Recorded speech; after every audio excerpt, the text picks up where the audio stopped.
ഇന്നത്തെ നമ്മുടെ റെസിപ്പി സിമ്പിളായിട്ട് തയ്യാറാക്കിയെടുക്കാൻ പറ്റുന്ന നല്ലൊരു സ്നാക്കാണ്. ഈ ഒരു സ്നാക്ക് എന്ന് പറയുന്നത് പെട്ടെന്ന് നമുക്ക് വിശക്കുമ്പോൾ നമുക്ക് എടുത്ത് കഴിക്കാം. അതുപോലെ തന്നെ കുട്ടികളുടെ സ്നാക്ക് ബോക്സിൽ കൊടുത്തു വിടാൻ പറ്റുന്ന നല്ലൊരു ഐറ്റമാണ്. അപ്പോൾ അതെങ്ങനെയാണ് തയ്യാറാക്കുന്നത് നോക്കാം. അപ്പോൾ അതിന് മുന്നേ വീഡിയോ ഇഷ്ടപ്പെടുകയാണെങ്കിൽ ലൈക്കും കമൻറ്റും ഷെയറും സബ്സ്ക്രൈബും ഒന്ന് ചെയ്തേക്കാം. നമുക്ക് വേഗം തന്നെ വീഡിയോയിലോട്ട് പോകാം.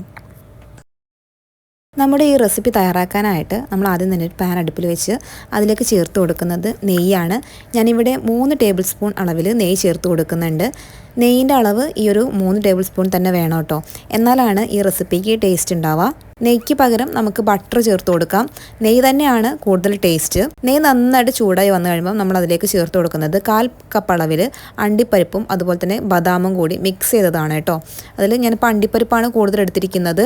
നിങ്ങൾക്ക് ഈക്വലായിട്ട് എടുക്കാം, അല്ലാന്നുണ്ടെന്നുണ്ടെങ്കിൽ ബദാം മാത്രം എടുക്കാം, അല്ലെങ്കിൽ അണ്ടിപ്പരിപ്പ് മാത്രമായിട്ട് എടുക്കാം. ബദാമും അണ്ടിപ്പരിപ്പുമാണ് കേട്ടോ ഈ റെസിപ്പിക്ക് കൂടുതൽ ടേസ്റ്റ്.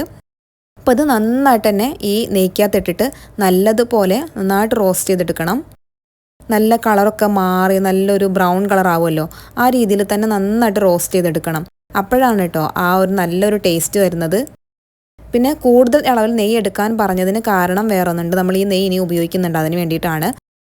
അങ്ങനെ ഇപ്പോൾ നമ്മുടെ അണ്ടിപ്പരിപ്പും ബദാമൊക്കെ നന്നായിട്ട് റോസ്റ്റ് ആയി വന്നിട്ടുണ്ട്. ഇത് നമുക്ക് മാറ്റി വയ്ക്കാം. ഇനി ഒരു പാൻ അടുപ്പിൽ വെച്ചിട്ട് ചൂടായി കഴിയുമ്പോഴത്തേക്കും നമ്മൾ അതിനകത്തോട്ട് ചേർത്ത് കൊടുക്കുന്നത് അവിലാണ്. ഞാനിവിടെ മട്ട അവിലാണ് എടുത്തിരിക്കുന്നത്. 2 കപ്പ് മട്ട അവിലാണ് എടുത്തിരിക്കുന്നത്. ഈ മട്ട അവിൽ തന്നെ എടുക്കണം. അതിന് പകരം നമ്മൾ വെളുത്ത അവിലുണ്ടല്ലോ, അതെടുത്താൽ അത്ര നന്നായിട്ടുണ്ടാവില്ല. അപ്പം നമ്മൾ ഈ അവിൽ നന്നായിട്ടൊന്ന് വറുത്തെടുക്കണം. ഒരു മീഡിയം ടു ലോ ഫ്ലെയിമിൽ ഇട്ട് കൊടുത്തിട്ട് കുറച്ച് നേരം ഒന്ന് നന്നായിട്ടൊന്ന് ഇങ്ങനെ വറുത്തെടുക്കണം. വറുത്ത് കഴിഞ്ഞാൽ അതിങ്ങനെ എന്താ പറയുക പൊട്ടുന്ന പോലെ ആവും. ഇങ്ങനെ നമുക്ക് കൈകൊണ്ട് ഇങ്ങനെ അമർത്തുമ്പോൾ പൊടിഞ്ഞു പോകുന്ന രീതിയിൽ, ആ രീതിയിൽ തന്നെ അത് വറുത്തെടുക്കണം. ഇതുപോലെ അവലോസ് പൊടി ഉണ്ടാക്കുന്നതിൻ്റെ ഒരു വീഡിയോ ഞാൻ ചെയ്തിട്ടുണ്ട്. കാണാത്തവരുണ്ടെന്നുണ്ടെങ്കിൽ കണ്ടു നോക്കാം കേട്ടോ. അത് നമുക്ക് പെട്ടെന്ന് വിശക്കുമ്പോഴൊക്കെ എടുത്ത് കഴിക്കാൻ പറ്റും. ഇപ്പോൾ ടേസ്റ്റി ആയിട്ടുള്ളൊരു അവലോസ് പൊടിൻ്റെ റെസിപ്പിയാണ്. ലിങ്ക് ഞാൻ ഡിസ്ക്രിപ്ഷൻ ബോക്സിലും ഐക്കാർഡിലും അതുപോലെ തന്നെ എൻ സ്ക്രീനിലൊക്കെ കൊടുക്കുന്നുണ്ട്. നിങ്ങളൊന്ന് കണ്ടു നോക്കണേ. എന്നിട്ട് ഫീഡ്ബാക്ക് അറിയിക്കാൻ മറക്കരുത് കേട്ടോ. അപ്പോൾ ദാ നമ്മുടെ അവിൽ നന്നായിട്ട് ഇങ്ങനെ വറുത്ത് വന്നിട്ടുണ്ട്, റോസ്റ്റ് ആയി വന്നിട്ടുണ്ടല്ലോ. ഇതിപ്പോൾ ഇങ്ങനെ തൊടുമ്പോൾ ഇങ്ങനെ പൊടിഞ്ഞു പോകുന്നുണ്ട്. ആ രീതിയിൽ നല്ലോണം മൊരിഞ്ഞു വരണം.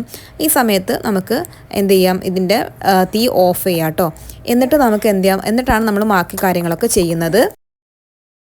ഇപ്പോൾ നമ്മൾ തീ ഓഫാക്കിയല്ലോ. അപ്പോൾ നല്ല ചൂടാണ്. ഈ നല്ല ചൂടിനകത്തോട്ടാണ് നമ്മളിനി ചേർത്ത് കൊടുക്കുന്നത് തേങ്ങയാണ്. ഞാനിവിടെ 1 കപ്പ് തേങ്ങ ചേർത്ത് കൊടുത്തിട്ടുണ്ട്. നമ്മൾ 2 കപ്പ് അവിലാണ് എടുത്തിരിക്കുന്നത്. അതിന് നമ്മൾ 1 കപ്പാണ് 1 കപ്പാണ് നമ്മൾ തേങ്ങ എടുത്തിരിക്കുന്നത്. അപ്പോൾ ആ അളവ് തന്നെ മതിയാകും, കൂടുതലായിട്ട് ചേർക്കേണ്ട ആവശ്യമില്ല. അപ്പോൾ നമ്മൾ തീ ഓഫാക്കാൻ പറഞ്ഞതിൻ്റെ കാരണം എന്താണെന്ന് വെച്ച് കഴിഞ്ഞാൽ ഈ ചൂടിൽ തന്നെ കിടന്ന് ഈ തേങ്ങ നന്നായിട്ട് ആ തേങ്ങയുടെ പച്ചച്ചൊവയൊക്കെ ഒന്ന് മാറി വരും. അതുപോലെ തന്നെ നന്നായിട്ടൊന്ന് റോസ്റ്റ് ആവുകയും ചെയ്യും. എന്നാൽ ഒരുപാട് അങ്ങനെ റോസ്റ്റായി ഇങ്ങനെ ആ കളറൊക്കെ മാറി വരത്തുമില്ല. എന്നാലും തേങ്ങൻ്റെ ആ ടേസ്റ്റൊക്കെ മാറി നല്ലൊരു ഇതായി വരും. ആ രീതിയിലായാൽ മതിയാവും. ഒരുപാട് അങ്ങനെ തീ വെച്ചിട്ട് നമുക്ക് അങ്ങനെ റോസ്റ്റ് ചെയ്ത് തേങ്ങ ഒരുപാട് റോസ്റ്റ് ചെയ്ത് വറുത്തെടുക്കേണ്ട ആവശ്യമില്ല. ഇങ്ങനെ ചെയ്യുന്നതാണ് അതിൻ്റെ ടേസ്റ്റ്. ഇപ്പോൾ അത് റെഡി ആയിട്ടുണ്ട്. ഇനി നമുക്കിത് ഒന്നും തണുക്കാൻ വേണ്ടി മാറ്റി വയ്ക്കാം. അപ്പോൾ അത് നല്ലപോലെ തണുത്തൊക്കെ വന്നിട്ടുണ്ട്. ഇനി ഞാനത് ഒരു മിക്സിയുടെ ജാറിലേക്ക് മാറ്റുകയാണ്. ഇനി നേരത്തെ നമ്മൾ വറുത്ത് വെച്ചിരിക്കുന്ന അണ്ടിപ്പരിപ്പും ബദാമും ഒക്കെ ഉണ്ടല്ലോ, അതും ഇതിലേക്ക് ചേർത്ത് കൊടുക്കാം. പിന്നെ പഞ്ചസാരയാണ് ചേർത്ത് കൊടുക്കുന്നത്. പഞ്ചസാരയാണ് കേട്ടോ കൂടുതൽ ടേസ്റ്റ്. ഇനി അതല്ല ശർക്കര പൊടിച്ചത് ചേർക്കാൻ പറ്റുകയാണെങ്കിൽ ശർക്കര പൊടിച്ചതും ചേർക്കാം. പഞ്ചസാര ചേർക്കുമ്പോഴാണ് നല്ലൊരു ടേസ്റ്റ്. ഇനി അതിലേക്ക് നേരത്തെ മെൽറ്റ് ചെയ്ത് വെച്ചിട്ടുണ്ടെങ്കിൽ നമ്മൾ അണ്ടിപ്പരിപ്പൊക്കെ വറുത്ത ആ ഒരു നെയ്യ് അതിലേക്ക് ഒഴിച്ചു കൊടുക്കാം. പിന്നെ നമ്മൾ 1 ടീസ്പൂൺ ഏലക്കാപ്പൊടിയും കൂടെ ചേർത്ത് നന്നായിട്ടൊന്ന് പൊടിച്ചെടുക്കാം. അപ്പോൾ ഞാനിപ്പോൾ ഇത് പൊടിച്ചിട്ട് പാത്രത്തിലേക്ക് തന്നെ എടുത്തിരിക്കുകയാണ്. നമ്മൾ തീ ഒന്നും ഓണാക്കിയിട്ടില്ല കേട്ടോ. ഇനി നമ്മൾ ഇതിനകത്തോട്ട് ഉപ്പ് ചേർത്ത് കൊടുക്കുകയാണ്. അപ്പോൾ ഉപ്പ് ചേർക്കുക, 1/2 ടീസ്പൂൺ ഉപ്പ് ചേർത്തിട്ടുണ്ട്. ഉപ്പ് ചേർക്കുമ്പോൾ എന്താണെന്ന് വെച്ച് കഴിഞ്ഞാൽ നമ്മൾ ഈ ഒരു ടൈമിൽ തന്നെ ഉപ്പ് ചേർക്കുക കേട്ടോ, അതായത് നമ്മൾ പൊടിക്കുന്ന സമയത്ത് ചേർക്കണ്ട. ഈ സമയത്ത് ഉപ്പ് ചേർക്കുമ്പം നല്ലൊരു ഉപ്പിൻ്റെ ടേസ്റ്റും കൂടി വരും നമ്മളിത് കഴിക്കുമ്പോൾ. അപ്പോൾ നല്ലൊരു ടേസ്റ്റാണ് കേട്ടോ ആ ഉപ്പിൻ്റെ ഒരു ടേസ്റ്റ് ഇങ്ങനെ വായിൽ വരുമ്പോൾ. നന്നായിട്ട് മിക്സ് ചെയ്ത് കൊടുക്കുക. മിക്സ് ചെയ്തിട്ട് നമ്മളിതിങ്ങനെ ചെറിയ ഉണ്ടകളായിട്ട് ഇങ്ങനെ ഉണ്ട പിടിക്കുക.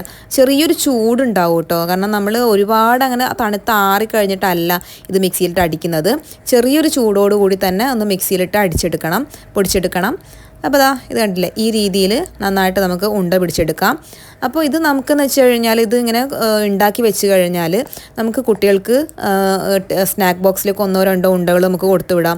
നമുക്ക് വിശക്കണ സമയത്ത് ദിവസം ഒരു ഉണ്ട വീതം നമുക്ക് കഴിക്കാൻ പറ്റും. അപ്പോൾ സിമ്പിളായിട്ട് നമ്മുടെ വീട്ടിലുള്ള ചേരുവകൾ വെച്ചിട്ട് നമുക്ക് തയ്യാറാക്കി എടുക്കാൻ പറ്റുന്ന നല്ലൊരു സ്നാക്കാണ് കേട്ടോ. അത് നല്ല ടേസ്റ്റാണ്. ആ ഉപ്പ് ചേർക്കാൻ മറക്കരുത് കേട്ടോ. അതിനാണ് ഇതിൻ്റെ ഒരു ഇത് എന്ന് വെച്ചാൽ അതിൻ്റെ ആ ടേസ്റ്റൊക്കെ ഒന്ന് ബാലൻസ് ചെയ്ത് നല്ലൊരു ടേസ്റ്റാണ്. അപ്പോൾ ഇതിങ്ങനെ നമുക്ക് പൊട്ടിച്ച് നോക്കിയാൽ ഇതുപോലെ നമുക്ക് കഴിക്കാൻ പറ്റുന്നതാണ് കേട്ടോ. അപ്പോൾ വീഡിയോ ഇഷ്ടപ്പെട്ടിട്ടുണ്ടെന്നുണ്ടെങ്കിൽ ലൈക്ക് ചെയ്യാനും കമൻറ്റ് ചെയ്യാനും ഷെയർ ചെയ്യാനും സബ്സ്ക്രൈബ് ചെയ്യാനും മറക്കരുത്. അതുപോലെ തന്നെ ഇതുപോലെയുള്ള അവലോസ് പൊടിൻ്റെ റെസിപ്പി ഞാൻ മുമ്പ് ഇട്ടിട്ടുണ്ട്, ഞാൻ നേരത്തെ പറഞ്ഞതുപോലെ തന്നെ. അപ്പോൾ ആ വീഡിയോ കൂടി ഒന്ന് കണ്ടു നോക്കാം. തന്നെ എൻ്റെ ഇൻസ്റ്റാഗ്രാമും ഫേസ്ബുക്കും ഒന്ന് ഫോളോ ചെയ്യാനും മറക്കല്ലേ. മറ്റൊരു നല്ല വീഡിയോ ആയിട്ട് കാണാം. അതുവരേക്കും ടാറ്റാ ബൈ. Thank you.